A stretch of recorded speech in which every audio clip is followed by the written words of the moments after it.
My boots sank into the snow with each desperate step, the sound of hungry panting growing closer behind me. Have you ever felt your sweat freeze on your forehead while your heart threatens to burst through your chest? Time slows in those moments. The wolves were gaining, and my legs were giving out. Then I saw it. The massive silhouette of a bull moose standing between two snow-laden pines. What happened next defied everything I knew about wilderness survival. But I'm getting ahead of myself. 3 days earlier, I was leaning back in the co-pilot seat of Jake's Cessna, a half-eaten protein bar clutched in my hand, taking photos of the pristine Alaskan landscape below.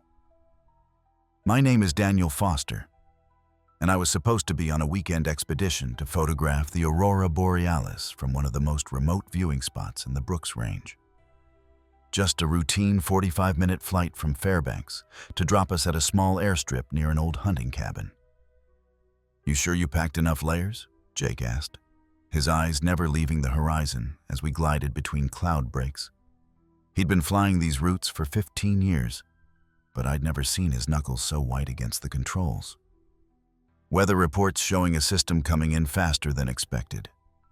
I tossed the wrapper into my day pack and adjusted my camera strap. Got my thermal underwear, 3 mid-layers, and that new expedition parka. I'll be fine. Jake's laugh was dry. "The cold up here isn't like anything you've experienced in Colorado, city boy. -37. Celsius feels like your lungs are lined with glass." I should have paid more attention to the tension in his voice. Should have noticed how frequently he was checking the gauges. The first indicator of trouble was a subtle change in the engine's pitch. A cough in its mechanical lungs that made Jake sit up straighter. "That doesn't sound good," I muttered, lowering my camera. "No," he agreed, all pretense of casual conversation gone. "No, it doesn't." The Cessna shuddered. Outside my window, the endless white landscape suddenly seemed less majestic and more threatening. The plane dropped 20 feet in a single heartbeat, and my stomach lurched into my throat. "We've got a problem with the fuel line. Might be ice," Jake said, his voice tight but controlled. "I need to find somewhere to set her down. Now." The next 4 minutes were the longest of my life. Jake fought with the controls while I white-knuckled the edge of my seat, watching the altimeter numbers decrease with alarming speed. The engine coughed, sputtered, caught again momentarily, then went silent. The sudden absence of noise was more terrifying than any sound I'd ever heard. "Brace yourself," Jake commanded. "We're going down." The snow-covered valley below rushed up to meet us. Jake aimed for what looked like a relatively flat area between 2 stands of pine trees. I squeezed my eyes shut, arms crossed over my chest, feet pressed hard against the floor. The silence was broken by the horrible sound of metal meeting earth, a scraping, tearing noise I still hear in my dreams. We hit once, bounced, then hit again harder. The impact threw me forward against my restraints. Something warm trickled down my temple. The windshield spiderwebbed, then shattered as the nose crumpled. Cold air rushed in, stealing my breath. The world tilted sideways, and suddenly we were sliding, rotating, the wings catching on unseen obstacles beneath the snow. A deafening crack and the plane jerked to a stop, throwing me sideways against the door. Then silence. Complete, absolute silence, broken only by the soft patter of snow falling through the broken windshield. "Jake?" My voice sounded wrong in my ears. "Jake, you okay?" No response. I turned toward the pilot's seat and felt my stomach drop. Jake was slumped forward against his restraints, motionless. A dark stain was spreading across his left shoulder where a piece of the instrument panel had broken loose. I reached over and pressed my fingers to his neck, relief washing over me when I felt a pulse. "Jake, come on, man. Wake up." I gently patted his face. His eyelids fluttered but didn't open. I needed to get us both out of here. The plane had landed on its side, making movement awkward. I unbuckled myself first, then Jake, careful to support his weight as I worked. The door above us was jammed, but the windshield offered an escape route. With tremendous effort, I managed to get Jake into a position where I could lift him up and out through the opening. The air outside hit me like a physical blow. My breath instantly crystallized, forming a tiny cloud that the wind whipped away. The snow was falling faster now, reducing visibility to less than 50 yards. I dragged Jake away from the wreckage, painfully aware that the fuel tanks could rupture. Once we were at a safe distance, I laid Jake down and quickly assessed his injuries. The wound on his shoulder was bleeding, but not catastrophically. He had a nasty bump on his head that worried me more. I needed to get him warm and properly bandaged, and I needed to do it now. "Stay with me," I muttered, more to myself than to him. "I'm going back for supplies." I trudged back to the wreckage, the snow already up to my shins. The temperature was dropping by the minute as the storm system Jake had mentioned closed in. Inside the plane, I grabbed everything useful: my backpack, Jake's emergency kit, the first aid supplies, his heavy-duty sleeping bag, our water bottles, and all the food I could find. By some miracle, the emergency locator transmitter was still functional. I activated it, hoping the signal would make it through the intensifying storm. Back outside, I looked at our surroundings with a growing sense of dread. We'd come down in what appeared to be a valley with dense forest on either side. The storm was obscuring any landmarks that might help me identify our location. According to the flight plan, we couldn't be more than 30 miles from our destination. But 30 miles in these conditions might as well be 300. I returned to Jake and set up a makeshift shelter using the space blanket from his emergency kit, anchoring it to some nearby trees. It wasn't much, but it would help retain some body heat and keep the worst of the snow off us. I cleaned and bandaged Jake's shoulder as best I could, then wrapped him tightly in his sleeping bag. "You're going to be okay," I said, though I wasn't sure if I was trying to convince him or myself. "Help will come." But as night fell and the temperatures plummeted further, I began to doubt my own words. The storm had intensified to near blizzard conditions. No rescue aircraft could fly in this. We were on our own, at least until the weather cleared. I dozed fitfully that night, constantly waking to check on Jake and to add more branches to the small fire I'd managed to start. By morning, Jake was conscious but confused, with a fever that worried me deeply. His shoulder wound had an angry red border around it that hadn't been there before. "We need to get you to a doctor," I said, helping him sip some water. Jake tried to focus on my face. "Where are we?" "Somewhere in the Brooks Range. The ELT is active, but this storm..." I looked up at the still falling snow. "No one's flying in this." He nodded weakly. "The cabin. We need to reach the cabin." "What cabin?" "Our destination," he muttered. "Not far from here. Maybe 8 miles northeast. Has supplies, radio, wood stove." 8 miles. Under normal circumstances, an easy hike. In these conditions, with Jake injured, it might as well have been 80. But what choice did we have? We couldn't stay here. The small fire and makeshift shelter wouldn't keep us alive for long in these temperatures, and Jake needed medical attention. "Okay," I said, making my decision. "We'll head for the cabin at first light tomorrow. Today, we rest and prepare." I spent the day gathering more firewood, melting snow for water, and taking inventory of our supplies. We had enough food for maybe 3 days if we rationed carefully. The first aid kit was basic, but included some antibiotics, which I immediately gave to Jake. The Cessna's wreckage offered little else of use. The radio was smashed beyond repair, and most of the emergency equipment had been damaged in the crash. That night, Jake's fever spiked. He mumbled incoherently, occasionally calling out names I didn't recognize. I kept him hydrated and tried to keep the fever down with snow compresses. But by morning, I knew we couldn't wait any longer. I fashioned a crude sled from branches and the remains of Jake's seat cushion. It wouldn't be comfortable, but it would allow me to pull him through the snow. I packed everything essential, secured Jake to the sled, and began the grueling journey northeast. The going was painfully slow. The snow was knee-deep in places, and pulling the sled required all my strength. Every few hundred yards, I had to stop to catch my breath, my lungs burning from the exertion and the frigid air.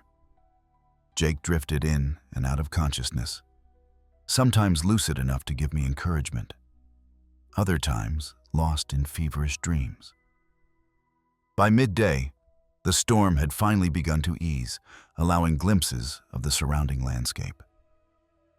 We were in a broad valley hemmed in by steep forested slopes. I kept the mountains to our left, heading what I hoped was northeast based on Jake's delirious directions and my limited knowledge of our flight path. As afternoon waned, the temperature dropped even further. My toes and fingers had long ago lost all feeling despite my gear. I was moving on sheer determination now, one foot in front of the other, dragging Jake's sled behind me.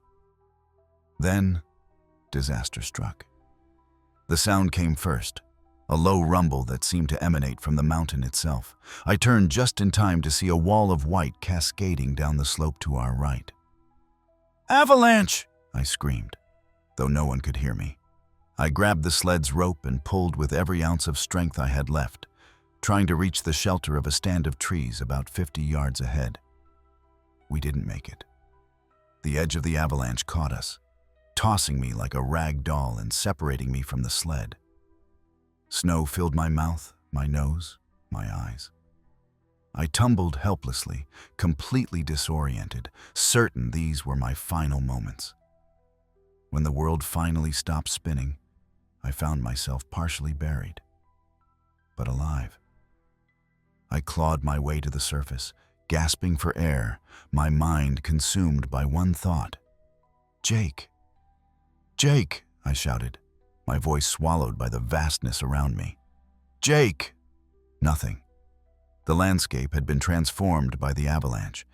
Where Jake's sled had been was now just a uniform blanket of freshly deposited snow.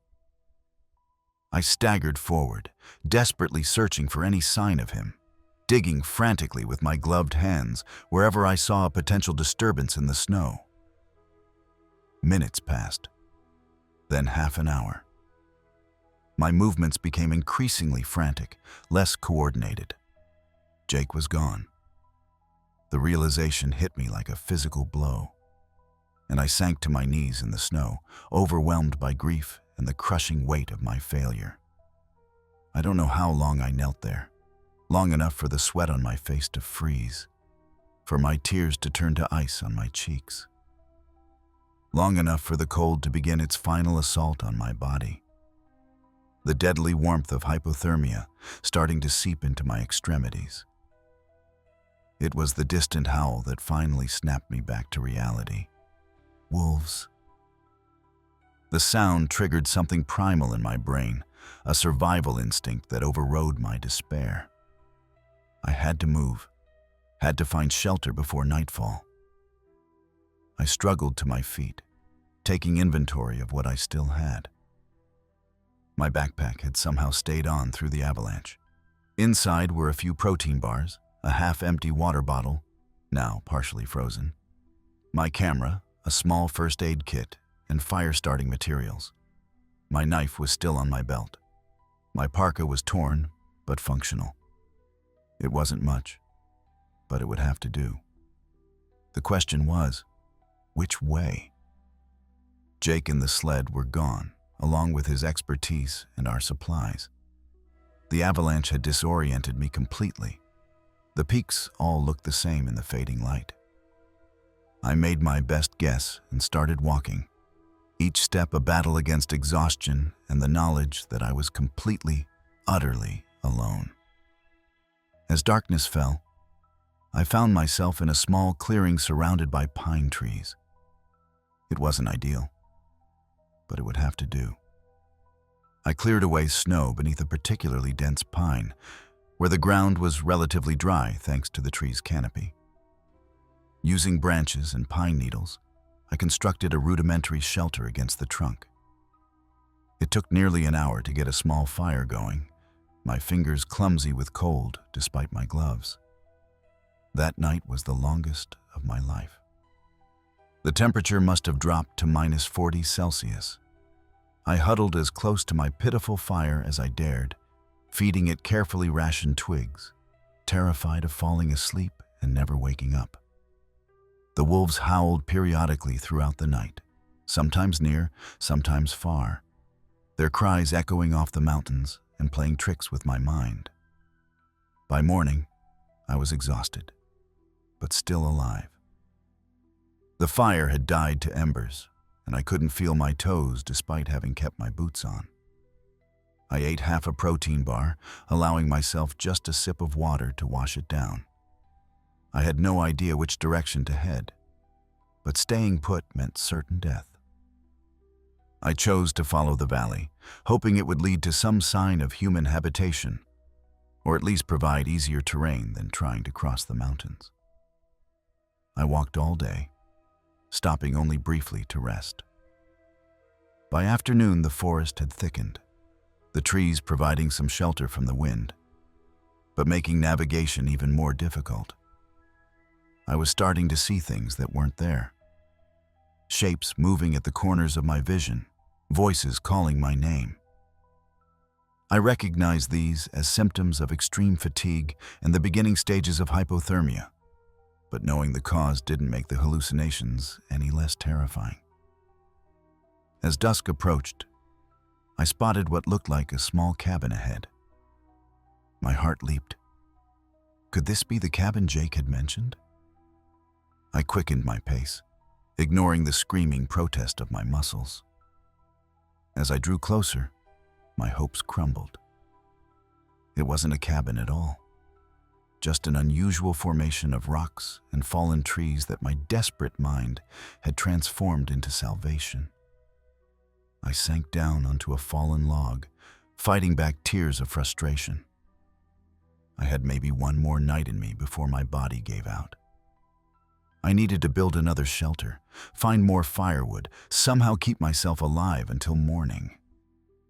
That's when I heard it. The distinctive sound of a twig snapping under a heavy paw. I froze, suddenly aware of eyes watching me from the forest. Slowly, I turned my head toward the sound. There, just at the edge of the clearing, stood a wolf. Gray and lean, its yellow eyes fixed on me with predatory intensity. It wasn't alone. To its left, another wolf emerged from the undergrowth, then another. 5 in total, spread out in a loose semicircle. They made no sound, just watched me with calculated patience, knowing I was too weak to pose any threat. I carefully reached for my knife, though I knew it would be useless against a pack. My eyes darted around, looking for a tree I could climb. But the nearest climbable one was 20 yards away. I'd never make it. The lead wolf took a step forward, and I stepped backward in response. Another step, another retreat. They were hurting me, I realized, with growing horror, backing me against the rocky outcropping where there would be nowhere to run. And that's where this story began. Me, retreating step by desperate step through knee-deep snow, the wolf pack closing in with almost leisurely confidence. My back eventually hit stone, the outcropping they'd been maneuvering me toward. I clutched my knife in one hand, a broken branch in the other, knowing neither would save me. The lead wolf lowered its head, muscles tensing to spring. I raised my pathetic weapons, a final, futile gesture of defiance. Then the ground vibrated slightly. a tremor too rhythmic to be another avalanche. The wolves hesitated, ears perking up, suddenly alert to a new presence. I heard it before I saw it. The sound of heavy hooves plowing through snow, branches snapping under tremendous weight. The bull moose erupted from the trees to my right, its massive antlers lowered like battering rams. It charged straight at the wolf pack with a speed that seemed impossible for its bulk. The wolves scattered, yipping in surprise, but the moose targeted the alpha, catching it with the edge of an antler and tossing it several feet through the air. The wolf landed with a yelp and limped rapidly away, the others following in hasty retreat. I stood frozen, knife still raised, unable to process what I'd just witnessed. The moose snorted, pawing at the ground, its sides heaving with exertion. Steam billowed from its nostrils in the frigid air. It raised its great head and fixed me with a dark, liquid eye that seemed to contain a universe of wild wisdom. For several heartbeats, we stared at each other, human and beast, connected by some unfathomable thread of wilderness fate.